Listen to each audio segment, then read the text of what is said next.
আদিত্য মহন্ত মই ৰত্ন ভঁৰালৰ স্বত্বাধিকাৰী আজি আপোনালোকক মই মুনষ্টোনৰ বিষয়ে ক'বলৈ ওলাইছোঁ মুনষ্টোনটো চন্দ্ৰৰ লগত ৰিলেটেড ষ্ট'ন হয় বা চন্দ্ৰৰ লগত ৰিলেটেড গ্ৰহৰত্ন হয় কিন্তু মুনষ্টোন আপোনালোকে যেতিয়া ইউজ কৰে চাব যে অৰিজিনেল মুনষ্টোনহে আপোনালোকে ব্যৱহাৰ কৰি আছে যদি ডুপ্লিকেট মুনষ্টোন ব্যৱহাৰ কৰে তেতিয়া জীৱনত একো ফল নাপায় দুটা প্ৰকাৰৰ মুনষ্টোন আমি ইয়াত মাৰ্কেটত দেখা পাওঁ এটা হ'ল আফ্ৰিকান আৰু এটা হ'ল শ্ৰীলংকান মুনষ্টোনটো সদায় উন্নত বুলি ধৰা যায় তাত দাগ নাথাকে বা ভিতৰত একো বাবলছ নাথাকে সঠিকভাৱে আপোনালোকে খালী চকুৰে দেখা পাব ইপাৰ সিপাৰ আনহাতে যোনটো আফ্ৰিকান মুনষ্টোন হয় তাত আপোনালোকে বাবলছ দেখা পাব গতিকে সেইটো অৰিজিনেল মুনষ্টোন কিন্তু মুনষ্টোনটো যিহেতু হোৱাইট কালাৰ হয় বহুতে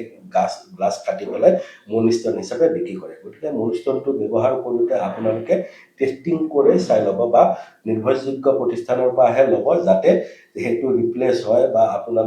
আপোনালোকে বিশ্বাস কৰিব পাৰে তেনে জেগাৰ পৰা মুনষ্টোনটো লৈ পেলাই আপোনালোকে পৰিধান কৰিব তেতিয়া সুফল পাব মুনষ্টোন যেতিয়া আপোনালোকে পৰিধান কৰে তেতিয়া আপোনালোকে আৰু এটা বস্তু চাব যে মুনষ্টোনটো ফাটা আছে নেকি যদি মুনষ্টোনটো ফাটা দাগ থাকে বা নখদি আপোনালোকে চুওঁতে কিবা ফাটাৰ আপোনালোকে স্পট পায় তেতিয়া সেই মুনষ্টোন ব্যৱহাৰ নকৰিব তেতিয়া একো কাম নিদিয়ে আপোনালোকে চাব যে নিখুঁত মুনষ্টোন ব্যৱহাৰ কৰিব তেতিয়া আপোনালোকে ভাল ফল পাব ধন্যবাদ